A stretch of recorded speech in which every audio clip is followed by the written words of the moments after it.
Alors aujourd'hui, je voulais te parler d'un constat un petit peu affligeant. Le constat qu'on n'a pas appris à jardiner. On ne sait pas jardiner. On ne sait pas grand-chose sur le jardinage et sur tout ce qui touche la terre et le lien de tous les éléments qui lient la terre. On sait pas mal de choses, en tout cas dans notre idée collective, on pense qu'il y a des domaines où on a énormément de choses à apprendre. C'est le cas, tu vois, par exemple de l'espace, de la science.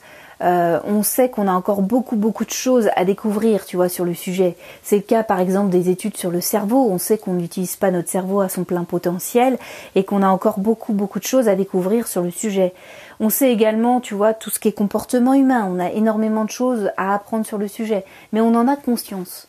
Pourtant, tout ce qui est lié au jardinage, on pense qu'on sait tout sur le sujet. On pense que tout est acquis. On pense qu'on sait tout sur le sujet et qu'on n'a rien à apprendre.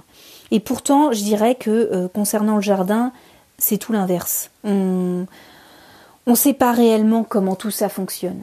On ne sait pas réellement quels sont les liens entre la terre et les plantes, on ne sait pas comment fonctionne un champignon. Il y a des gens qui se sont penchés sur le sujet, mais finalement, ça reste quelque chose de très abstrait. Et comme on pense tout savoir, eh bien, on se documente pas, on n'apprend pas, on cherche pas. Et concrètement, la preuve en est, c'est que quand on arrive dans un habitat, on change un élément et tout s'écroule.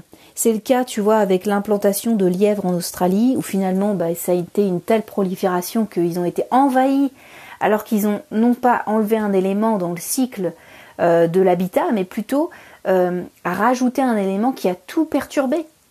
Et donc ça, c'est assez énorme, parce que finalement, la nature reste un équilibre. Et je te parle même pas du réchauffement climatique, où finalement là, c'est un déséquilibre à l'échelle mondiale, et plus seulement sur un habitat ou une zone. Et finalement, tout ça, tous ces exemples-là, ça montre notre ignorance. Ça montre que juste devant notre porte, on ne sait rien. Et je vais donner un exemple très concret qui m'est arrivé l'autre jour avec ma voisine qui a acheté un composteur pour te donner un peu un exemple si tu ne sais pas ce que c'est qu'un composteur. En fait, tu mets tous tes déchets verts, tous tes déchets bruns, tes épluchures de pommes de terre, tes épluchures de légumes dans un bac dans ton jardin. Et les vers de terre et autres micro-organismes vont les consommer et vont faire en sorte que ça redevienne de l'humus, de la terre qui va être très très bonne, qui va être très nourrissante pour ton potager. Et donc finalement elle a acheté ce composteur et l'autre jour elle m'a dit qu'elle avait acheté du terreau qu'elle a mis dedans. C'est pour te donner un petit peu le niveau de confiance qu'elle a eu dans le fonctionnement de la nature finalement. Elle ne sait pas que ça n'a aucun intérêt d'acheter du terreau et de le mettre dedans. En fait, elle avait peur que la végétation, les déchets qu'elle allait mettre n'allaient pas se transformer en vrai humus en fait. Et donc, elle allait mettre directement ce qu'elle avait envie de trouver dans son compost dans 6 mois.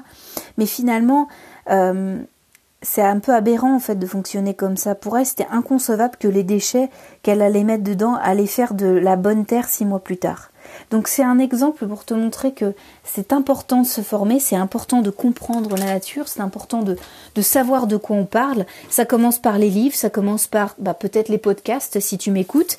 Et c'est à partir de là qu'on peut avancer, qu'on peut s'améliorer dans le jardin en se formant, mais sur des choses mais toutes bêtes, qui sont à portée de main, qui sont à portée de cerveau, si je puis dire, qui sont des choses un peu basiques et qu'on n'apprend pas à l'école malheureusement. Moi j'ai commencé à jardiner, j'étais en 5e, j'ai fait 1 heure de jardinage et c'est pour te dire que ça m'a marqué parce que finalement je me suis dit c'est génial d'avoir les mains dans la terre, de faire des petites plantations et tout ça.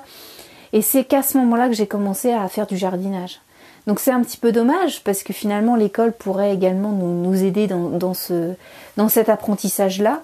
Et puis arrêter cette idée collective de penser qu'on sait tout sur le jardin. Finalement on fait peut-être mal depuis des années et c'est le cas pour le travail du sol. Et je t'en parle souvent, le travail du sol qui nécessite pas forcément l'intervention humaine puisque tu as des vers de terre qui font très bien le travail depuis des millénaires.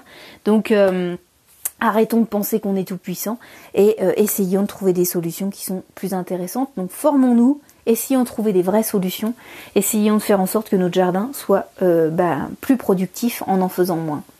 Voilà un petit peu ce que je voulais dire aujourd'hui. J'espère que ça a pu t'aider. En tout cas, forme-toi. Il y a plein de livres sur le sujet. C'est super intéressant. Si tu veux aller plus loin avec moi, c'est simple. Tu peux cliquer sur le lien en dessous de ce podcast ou sur mon profil Mailchimp.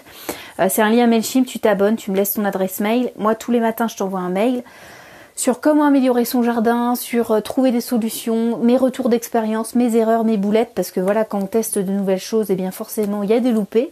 Donc je t'en fais part dans mes emails. Si ça t'intéresse, tu cliques sur le lien en dessous de ce podcast, tu peux liker ou t'abonner, parce que tous les matins, je laisse un podcast sur SoundCloud, sur YouTube. Donc si ça t'intéresse, tu t'abonnes ou tu likes, il n'y a pas de souci. Et puis moi je te retrouve demain. J'espère que tu vas pouvoir jardiner aujourd'hui.